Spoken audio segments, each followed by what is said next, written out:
Не става истината усещане. Вибрация определена. И ти мога да го чувстваш. Човек дори може да се научи да разбира кога го лъжат и кога го казват. Може да го видиш, много го прочетеш. Когато си отворен, когато медитираш си. Тялото има, колко да знам, че има чакри. Има дали чакри? Това са базови неща, хора. Това са неща, които след 10 години ще учат началото учителя. Базови неща, чакри. Това са енергийни центрове в тялото. И човек има физическо усещане за тия центрове, те са реални. Може да ги използва в различни аспекти от живота си, когато осъзнае и когато ги събуди. То не е необходимо да ги събудиш тия чакри, защото те са интуицията. Интуицията, тя е като стара приятел. Нали, приятел, ако му се обаждаш, той какво ще направи? Ще спре да се обажда. И когато не се обаждаме на нашата духовна същност, когато я игнорираме, когато мислим, че тя не съществува и тя почва и тя да не хае за нас. Почва и тя да ни изпраща сигнали. Почва и тя стои в страната. Когато се отворим за нея, когато се отворим за познанието, когато се отворим за истината и позволим да влезе в живота ни, и тя започва наистина да го прави. И тя започва много по-често да ни дава сигнали, започва да ни насочва. Започваш да знаеш на всяка крачка. Тя ти казва, обратната връзка през цялото време ти казва: да, насам е много добре за теб, насам е отлично да вървиш в тази посока. Не, насам не да се движиш, насам не е добре за теб. Айде, ако има един урок, който ще споделя с вас, това нека да е учението, да е наречено учение за обратната връзка. Значи живота във всеки един момент ни дава, като она игра, сещате ли се нещо магарец слонява опашка и събирате ми дечица, слагате ми превръзки на очите и им дават опашката с едно кавърче и те трябва да забудат в дупото на магарец. И им казват топло, топло, топло, студено, студено, студено. Нали? Вижда ли се тази игра? По филмите някъде. Ами нещо такова идва и с живота ситуацията. Познайте кое значи, кое е топло и кое е студено. Нали? Това е обратната връзка в България, топло или студено? Студено. За топле са. Айде да кажем, че са топле. А тук малко са топле. Малко. Пуснали са такива ти. Това е обратната връзка на света като цяло. На американците това е обратната връзка. Много е студена. Много е студена. С тия 14 милиона, много студена обратна връзка. Много са далече от истината. На европейци също, между другото, в момента бъдете готови за едно сериозно криза в тази зона. Много стабилни. И не са сега почва. Не че ги плаша, ама ние го виждаме, хората, които се занимават с духовното, го виждаме. Виждаме го, някои го виждат десетилетия и предвидиха още преди 20 години нещата, които ще се случат в момента. И бяха прави. Защото това е пътя, няма как, обратна връзка няма да изчезне, докато не се промени нашето отношение. Докато не се събуди, докато не се свържем помежду си. Защото ние сме всъщност помните от урок на Ханко, брат, къде вземал, пъщупил едната пръчица, пък казал едната, гледайте как се чупи, дал на сина снопа, казал му я ги щупи, той не могъл да ги щупи.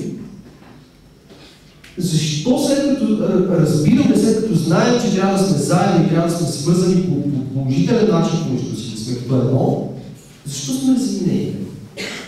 И така сме слаби, хора. Така сме слаби, така нямаме. Мисля, че не мога да направим. И тайната работи, когато колективното съзнание се навлече. Когато много хора искат нещо да се случи, не когато един човек си въобрази, че нещо така да се случи. Да? И затова е нужно да се свържим. Да се свържим помежду си, да се свържим като едно същество. Каквото сме, каквото винаги сме били, каквото все още сме. Едно същество с хиляди членове, с хиляди крайници, милиарди в нашия случай. Когато се свържим, това е сила, която няма равна в Вселената. Силата на колективното съзнание, мощта на колективното съзнание. Няма равна тази сила и ние можем да се събудим. И затова правя нещата, които правя, затова се опитвам да се намеря от тези от вас, които го чуват вече това и го виждат.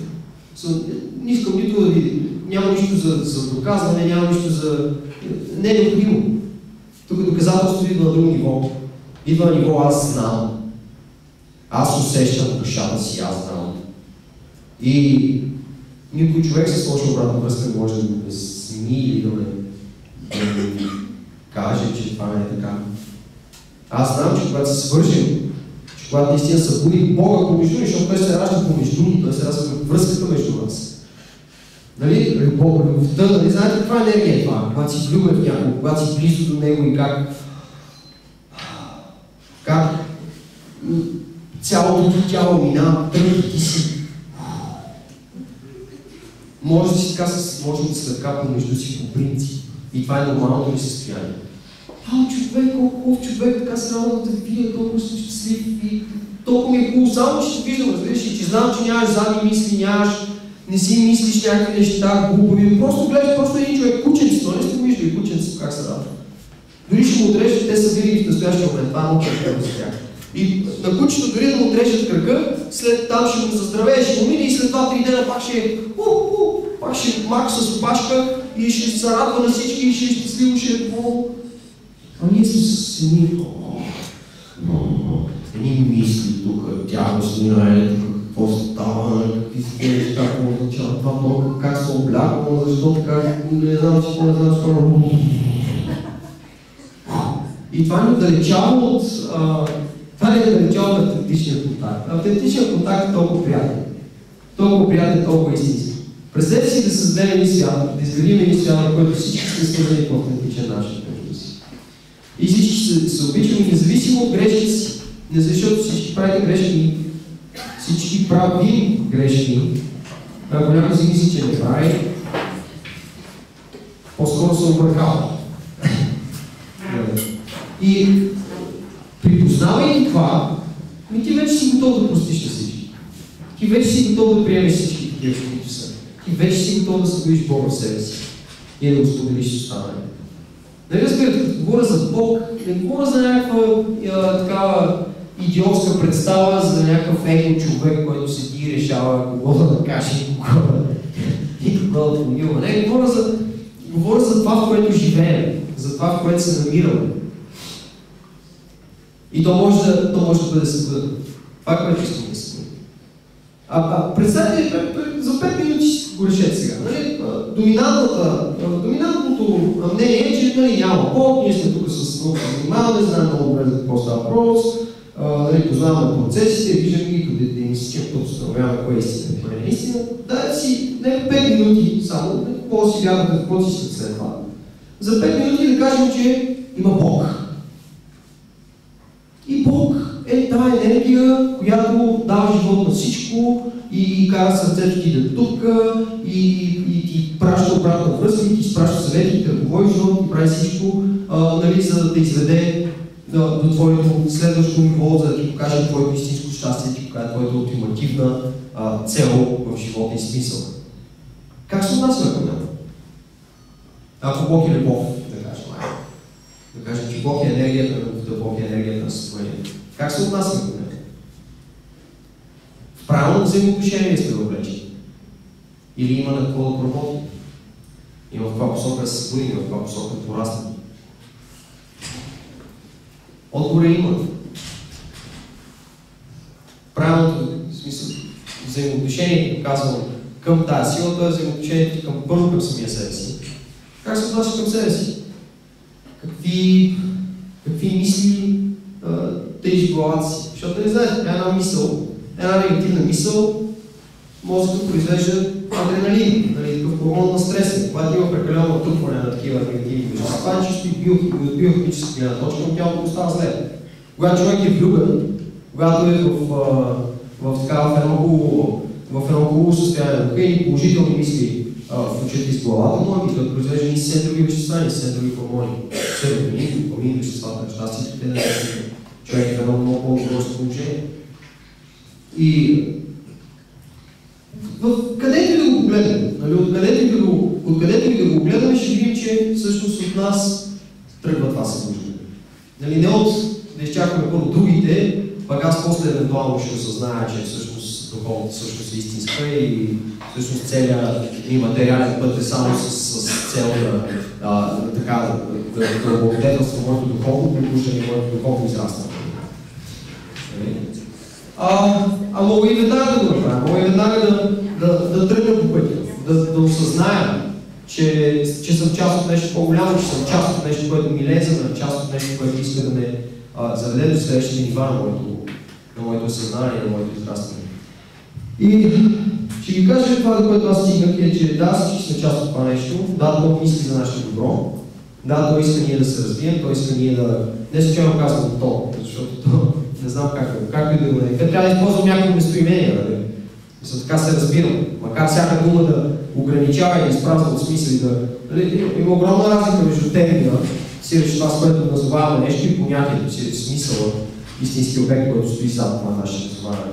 Назовавайки нещо, ние мисля, че познаваме, дали наистина е така. Окружавам ви да се гледате в себе си, да се гледате в душата си, да чуете дали пък няма там едно гласче, дали пък няма едно толкова забравено усещане, което ви казва: да, синко, да, има път за теб. И да, аз съм винаги бил тук. Винаги съм бил с теб, винаги съм бил част от теб. Има ли го това гласче? Ако го разпознаете, окуражавам ви да чуете в каква посока ви води. Той ще ви зададе при уникалната ви мисия, ще ви срещне с най-точните хора, ще изпълни живота ви с положителни синхроничности, които са отвъд нашата представа и отвъд нашата способност да гоним планове за нещата. Да събудиш тази сила в себе си, да пуснеш тази енергия в живота си и в живота на хората около теб, е най-големият дар, който можеш да дадеш на света. И в крайна сметка и на самия себе си. Затова правя семинарите си, затова пиша книгите си. И това е посланието към вас. Искрено се надявам да се ми от полза с тази кратка лекция. Ще споделя, че семинар, както ви казах, е от 2 часа, което е съвсем скоро. За студенти, ако някой от вас иска да присъства, сме направили голяма стъпка. Тоест семинар така иначе е истина от 35 лева в принцип, но правим голяма стъпка. В смисъл, ако някой от вас иска да присъства, понеже са студенти, срещу 20 лева ще може да участва в целодневния семинар. И да види, там ще правим много упражнения, които да ни зададат по-близо до силата, така да почувстваме по-осъзнаемо. Така ще чуете и още мои лекции, ще чуете подробности за какво говоря. Също какво е това взаимоотношение, какви са параметрите на това взаимоотношение между нас и средата, между нас и между егоистичните и altруистичните качества в света.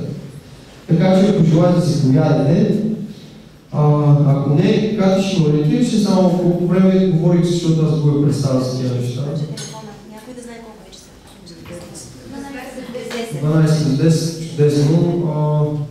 Така, благодаря ви, че се събрахте тук, че така търпело да слушате. Още веднъж, надявам се да съм бил полезен и Бог ви благослови.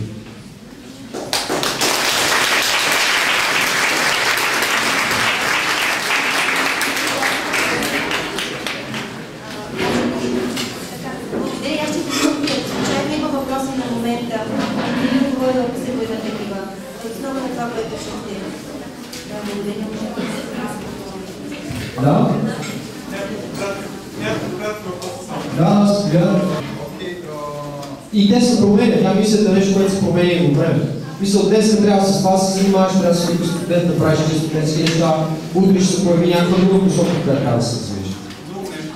Ако правиш нещо, което ти носи удоволствие, но все пак е полезно, това работа на егото ли? Но все пак е полезно? Но все пак е полезно на околните. Ако ти носи удоволствие и е полезно на околните. Да. Работа на егото ли? Всичко е работа на егото. Всичко е работа на егото, но окей. Но окей. Пак зависи от обратната връзка. Да, зависи от обратната, тя ще покаже дали си в правилната посока или някъде си объркал. Някой друг?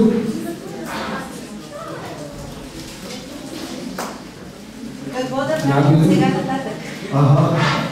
Прочетете колкото ми свърши. Или елата на семинар. Защото не мога за един час да ви... За един час мога само така малко да ви провокирам. Това е което да правим. Просто една провокация.